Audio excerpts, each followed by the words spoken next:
Hello, everyone. You're watching The Hash on CoinDesk TV. And if you're listening to us, we are on CoinDesk's podcast network in your ears, just soothing you through your day. I'm Jen Sanasi. I'm joined today by Zach Seward, Wendy O, and Will Foxley. It is rough out there. People are losing jobs, losing money. But Zach, you have a little bit of optimism to share with us this morning. A little bit of something, at least. It's definitely a combination of things. As you've probably heard, there's a ton of layoffs in the market. Most notably, Coinbase said it was getting rid of 1,100 folks yesterday. Now we're hearing from some other exchanges that they're actually hiring. We have Kraken saying it's going to hire 500 plus. We have statements from FTX US and others saying they're hiring as well.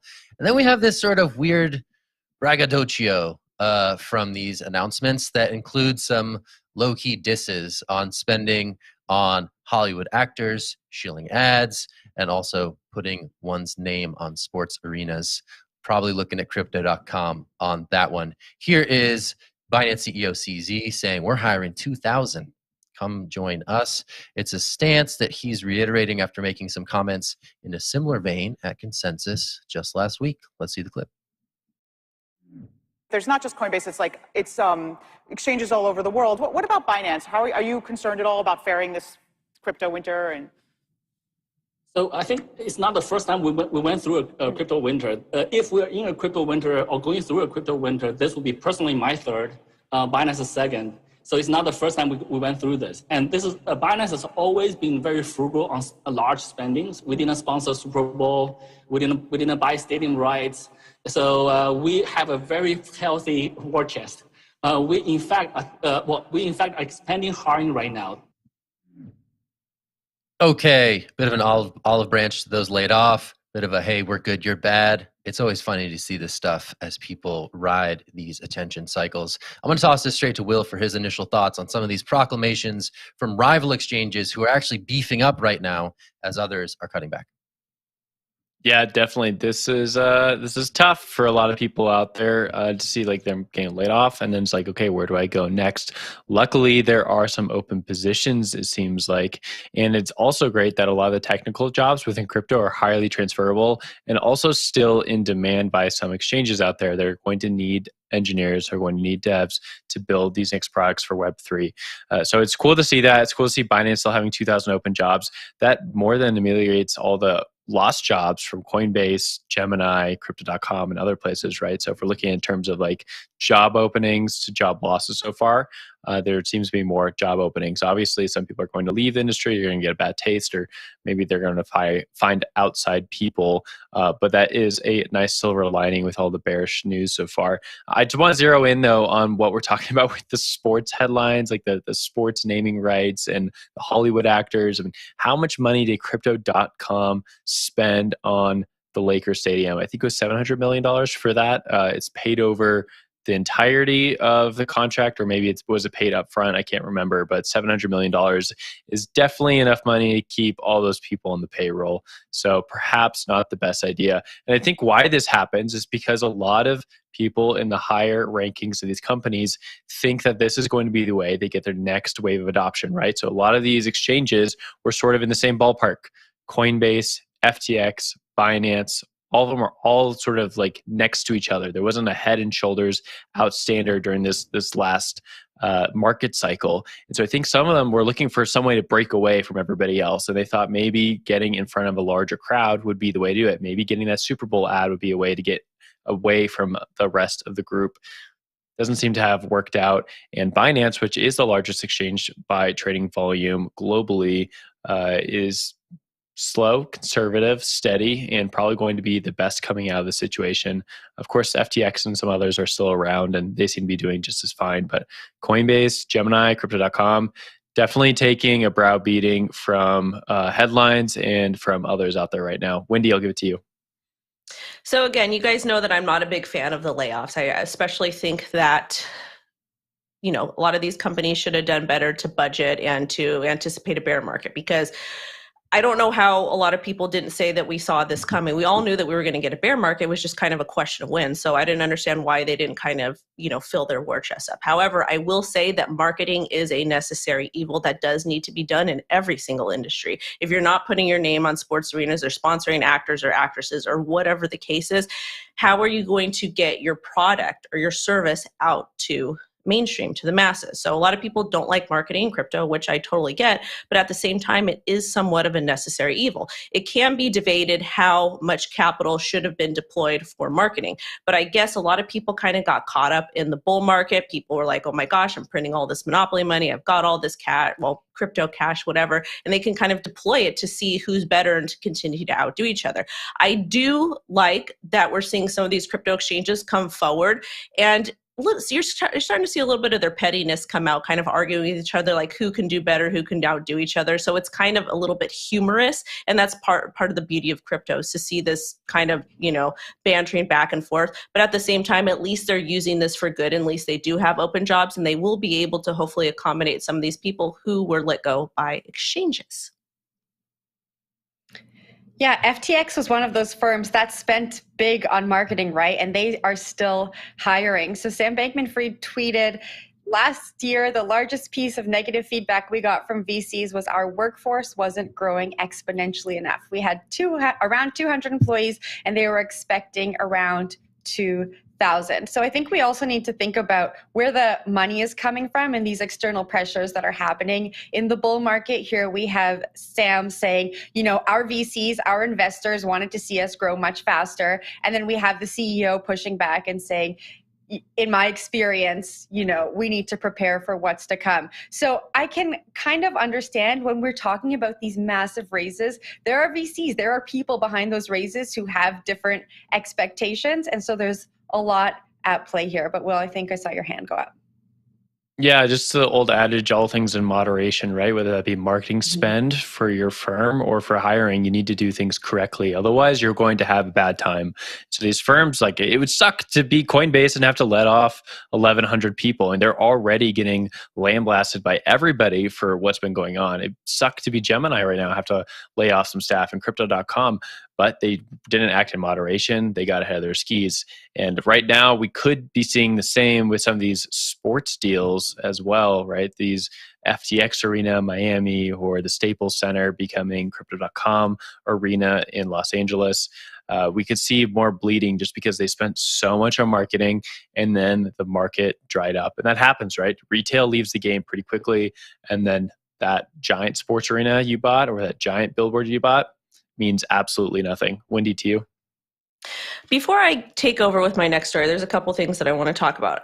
Being born and bred from Los Angeles, California, I do like to see crypto presence here because we have a crypto community here, but we're not as vocal as a lot of the other states. So it's nice to see representation. I understand it's very expensive representation, but it does feel nice for me to drive by and be like, and tell my daughter, this is what mommy does for work, and talk to her about crypto, et cetera. So that's a cool thing. Another thing I want to add before I talk about my story is I do hope these crypto companies that are doing the hiring, I hope that they are going to be placing a lot of emphasis, not only on the tech and building for Web3, but also on hiring people for great customer service, because you can have the best tech, you can have the best product, but if you do not have people that have social skills, and this is something that gets it gets bypassed a lot in crypto. If you don't have good social skills, Wendy? I'm not talking about who needs the social hash. skills in crypto? I'm not talking about the hash. I'm just saying, from my experience, from what I've seen, social skills are just as important as having technical skills. And the reason why, you can have the amazing product, but if you cannot articulate what it is to a large group of people, it will not do well. So, can we talk about my story now, guys? Sure. Ready? All right. So my story. Kevin O'Leary says panic event is needed before crypto bottoms. And again, every time I report on anything that has the term bottoms in it, it is just funny to me because I just have to laugh at everything. I can't help it, especially with everything that's going on in the market. I am a child. I don't know, Jen, that feels like your sense of humor too. Yeah, right good. I'm a mom to a 5-year-old. So we've got to laugh at this stuff. So anyways, if you guys don't know who Kevin O'Leary is, he is the Shark Tank dude, right? Shark Tank dude. But he basically said, you don't get a bottom until you have an event. he told CoinDesk this week in the crypto world, we need someone to go to zero. I understand what he's saying. I don't like that part, but basically what he's saying is he's saying that the crypto markets need some time to continue to capitulate, to drop, and then in order to recover. And this was also said prior to his, I believe on 6/22, WonderFi will move to Toronto Stock Exchange from Canada's Neo Exchange. So I'm not from Canada. I don't know too much about WonderFi. I do know that they are, according to this article, very compliant when listing digital assets, DeFi, gaming, participating, all of that type of stuff. So I would like to actually get Jen's take on this, since I think you're from Canada, right? Is that right? I'm from Canada, but I'll probably have as much knowledge on WonderFi as you do. So I can't really give much there. I mean, when I read this, I immediately thought, didn't Terra kind of kick off this event? And now today we have the Fed meeting. Interest rates are expected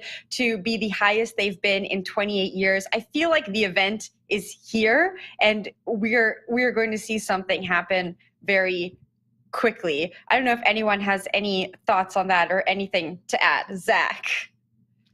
Yeah, from Terra to Celsius, Three Arrows Capital, we'll talk about them later. There's plenty of panic events going on right now in the market, and whether that means this is a bottom or not is still to be determined. Could go lower, who knows?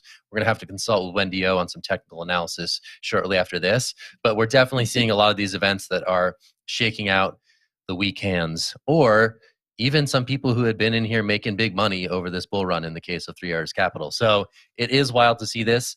This is what you hear crypto OGs say during the bear. The tourists go away and the real biddlers stay. And we're beginning to see that process play out yet again. So whether he's right in his bottom call or not, I don't know. But it sure seems like some of those events are unfolding as we speak. All right, I will toss it to Wendy, however, for her thoughts on the crypto bottom.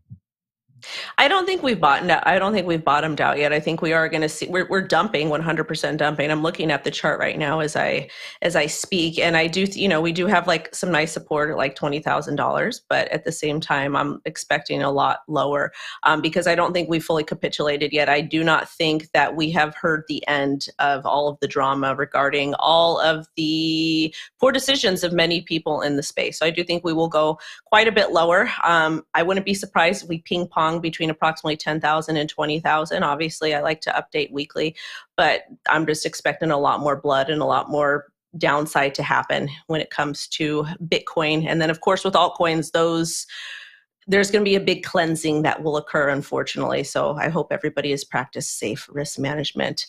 Let's hand it over to Will for his thoughts. Okay, I'm going to take this a whole different direction. Let's talk about Kevin O'Leary for a second. Mr. Wonderful comes in here with his hot take that the markets are going to die. Thank you, Kevin O'Leary, for telling us what we already know, and thank you for getting yourself another headline. How does he do it? Like, how do these celebs always come in at the last second? He's Mr. Wonderful, first of all. That's how. We asked him. CoinDesk what a job. asked him. I would love to have a job like this where I can come and state the obvious fact everybody knows and then get a headline. Here you are. Not talking about other people's news. This is not the case at all. This is just like fraud, but we're okay with it. We're like, oh, cool, Kevin O'Leary said it. I'll roll with it. It's just stupid. Okay, that's all. I'm sorry. Sorry. Maybe he just wants to. But it's also smart. It's also a smart marketing tactic because he's also able to kind of share his exchange that was in this article as well. He's an authority on the subject because he got in at the right time. Very authoritative, I guess so. But at the same time, it's good because there's hopefully we can buy lower and then swing for higher and make some money. Zach. Yeah, every figurehead, activates their own little posse. And Kevin O'Leary, I think through this cycle has been that like buttoned up crypto guy. He's like, regulation is good. We need clean Bitcoin mining, et cetera, et cetera. And I think this very much speaks to that crowd, right? He's like, okay, I'm saying this and I'm going to let it be known to the people who really are in my corner that this is happening, right? There's the Will Foxley fan club too, right? You've been saying this before. Yeah. You've been ahead of the curve, but there's different trajectories of the discovery cycle, all right? So this is for just a different crew. No big deal. Wow. A Kevin O'Leary apologist. I didn't know we had one on the show. It's good to know. Hey, man, we love Shark Tank here. All right. Anyway. I actually do like him. He's great on Shark Tank. Great on Shark Tank. He is great on Shark Tank. You need that guy on Shark Tank. You need that is a Hollywood-produced show. Will, It is good. you Wendy, are don't the Mr. ruin Wonderful TV for us, of please. the hash. I'm Straight born up. and Oh, raised that's in good. LA. Straight I'm up. so sorry. I see it all the time. I have to educate the masses. Okay, it is Hollywood production, Hollywood drama. All Fun. right. digging it. Good stuff. We love the LA scene. It's popping. All right, we're going to take a break on the hash. Stick with us. On the other side of said break, we're going to talk about the DeFi lending crisis and 3 Arrows Capital. Man, that tweet. Oh, it was so sad when that tweet came out. All right, stick with us after the break. We'll get you caught up on that and more here on The Hash.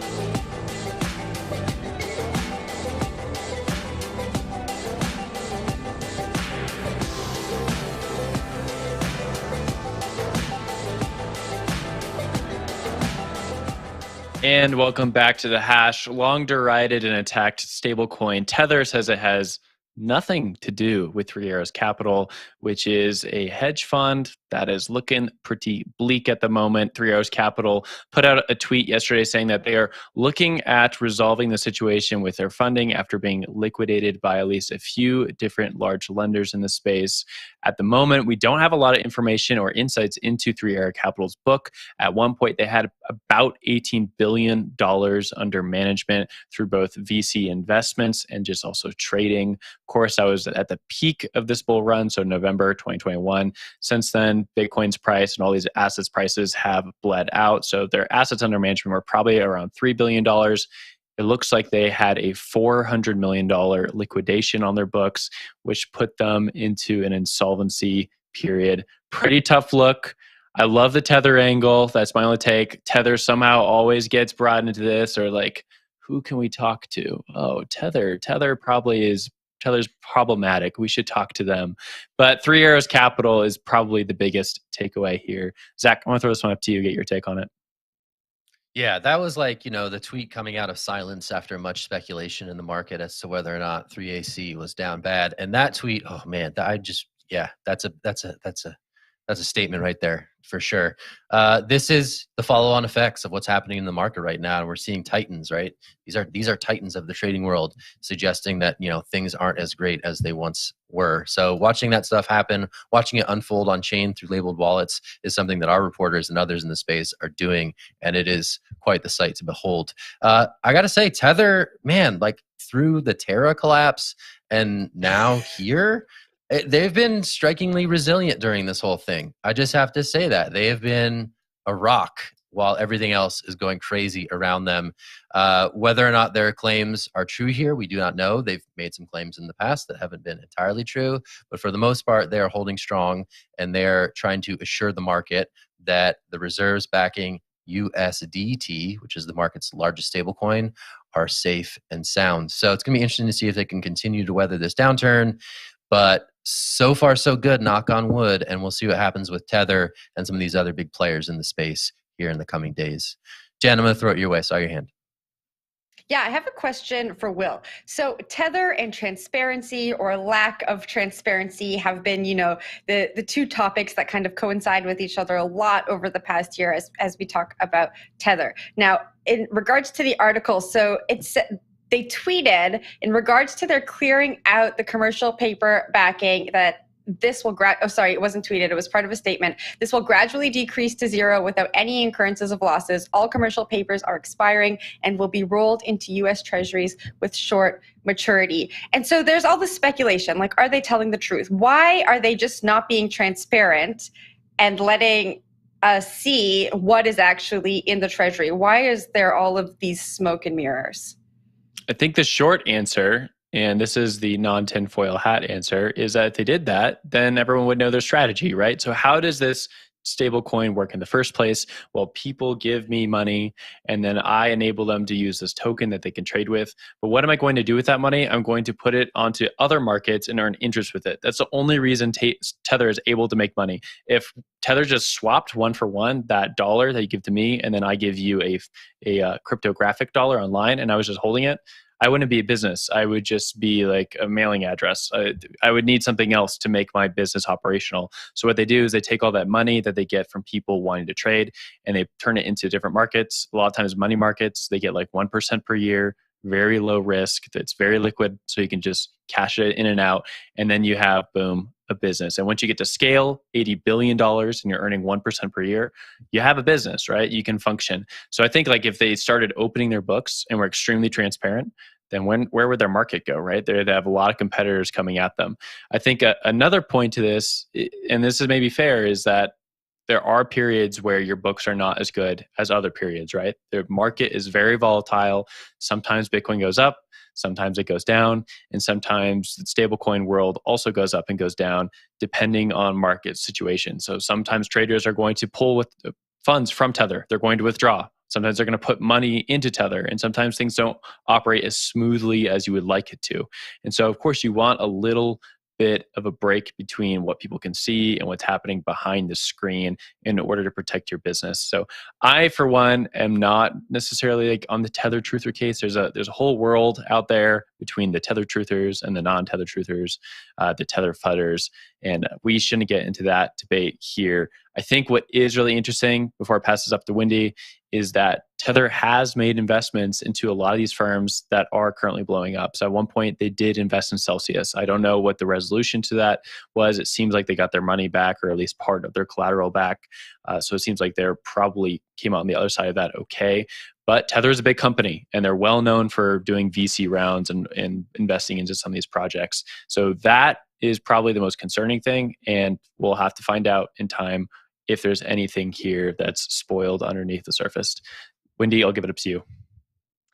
One of the things I want to add is back when I first started trading, like back end of 2017, 2018, is I used to trade in Satoshis, like with Bitcoin pairs, never with Tether pairs, because it was hard to find an exchange that supported that. So I feel like we need to kind of go back to using Bitcoin trading pairs. It would make things a little bit more interesting, because we see so many traders utilizing Tether and other stable coins. So I wanted to kind of throw that part out. Another thing about Tether is they have become a lot more transparent since they're running with the NYAG, because I've been following this story. However, I have compared what Tether has, their reserves, to USDC, and USDC seems a lot more stable from what I have observed. So one of the things that I did about a month ago is I went ahead and swapped all of my Tether, well, about 90%, to USDC just to be safe. I think that Tether will be okay, but I always find it very, very interesting that we keep, not necessarily us, but people keep using Tether FUD. Every time there's something that goes wrong in the market, everybody blames it. Tether. Where's there the real, like, we have to kind of come to a real, or find the real problem and stop blaming other parties. I don't know, maybe Tether is involved with some of these things, but at the same time, if they could get through scrutiny of the NYAG, I think that they are somewhat okay, a little bit more safer than some of the media outlets report on.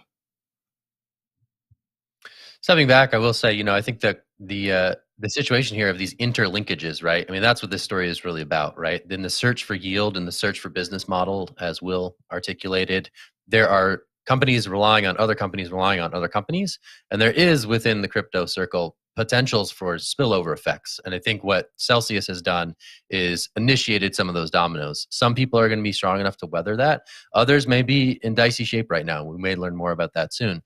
But it is interesting to watch sort of these questions about these interlinkages and their robustness in these times of crisis. That's the big question that stories like this are really about. But Wendy, I'll toss it to you. But one of the things that I want to kind of add to this type of behavior happens in TradFi. It happens in traditional business. A lot of businesses are kind of interlinked and they work together and they rely on each other. So it's not something that we haven't seen in traditional markets. It's nothing new. It's just with crypto, I feel like it's a little bit different because we still don't have like set regulation from the SEC. So just had to throw that out there. Good thought. Good point. Let's change gears and we're going to kick it to Jen. What do you got?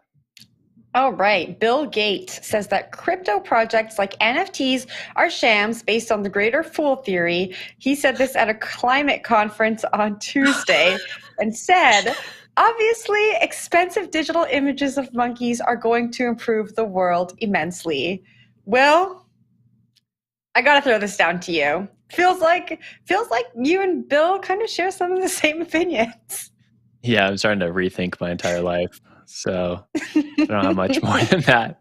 Does suck to be on the same side as Bill Gates these days. Yeah, I mean, I think he's right to a very large degree. Right? A lot of these projects had some utility in the fact there was a community. You could get into cool clubs. You could wear your Basie shirt, your Basie hoodie places. Steph Curry had one, right? Steph Curry was rocking one of these things. They're flipping for millions of dollars. But it becomes a lot less cool when it starts breaking below certain price levels. And a lot of these Basie people are going to be going back into their mom's basements for a little bit until maybe the next bull cycle. So we'll see what happens. Zach, throw it up to you. I'm with Bill on this one, and I appreciate his precision of language. I think a lot of people, when they say Ponzi, oh, crypto is a giant Ponzi. No, it's not a giant Ponzi. It is based largely on greater fools, right? You have markets that operate like this across the world, and crypto is one of those markets. Hey, I'm going to buy here, and I'm going to believe that a greater fool is going to come along later and buy higher. I think that is an animating impulse of the NFT scene. I'm going to buy it at floor, and then surely someone's going to 2x my investment. Surely they're going to come along and do it. And in the meantime, I'm going to hype this thing so that there's more people who are likely to come and do that. So I'm actually with this story based Wendy's Bill feeling Gates personally is out attacked. here Bill. That's true. Big Bill style. Shout out to Bill Gates. All right, anyway. Bill 9? Bill. Sorry. I got to toss it to Wendy from that. All right, stop attacking me on the show just because I am a mutant ape club holder. Leave me and my ape alone, okay? I like my ape. It's a moon bag. I own it free and clear. I think that's super cool. So it's so funny. Listen, it is so funny. Bill Gates is literally he has an opinion on everything besides Microsoft at this point. Like, this man made his fortune in tech by creating new ideas. There's Microsoft Paint. You could probably make an NFT with Microsoft Paint, okay? So the fact that Bill Gates has to say something about technology, he just needs to stop. Let us innovate. Let us have fun. Let us trade our JPEGs, okay? Just as long as we practice good risk management. But you're letting this guy tell you about your NFTs. No, thank you. No, thank you. Stop attacking me on the hash, guys, please. Okay, leave me Wasn't in there my a Paint NFT? Wasn't that the Squiggles at one point? Squiggles. See, Yeah, maybe it was his project. Squiggles were lit. I'm not gonna lie. I like the Squiggles. You should bring those. It would be amazing if Bill Gates was like an anonymous NFT founder. It'd be great. True. Wasn't there one? There was a rapper. What was his name? Control, help me out. A lot of Cosmos rappers. de Medici was alleged to be Snoop Dogg for a while. Is that what you're talking about? Snoop Dogg. That's who it was. There it is. Snoop. All right. Snoop anyway, versus Bill Gates.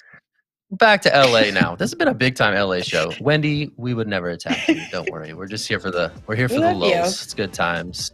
All right. That's it for the hash today. We got to wrap this thing up. It's Wednesday. Tomorrow's Thursday. We'll see you then. We wish you well. I'm Zach. We got Will, Wendy, and Jen. Check us out on the podcast network if you're not already. It's a great place to listen to this show. All right. Thanks so much.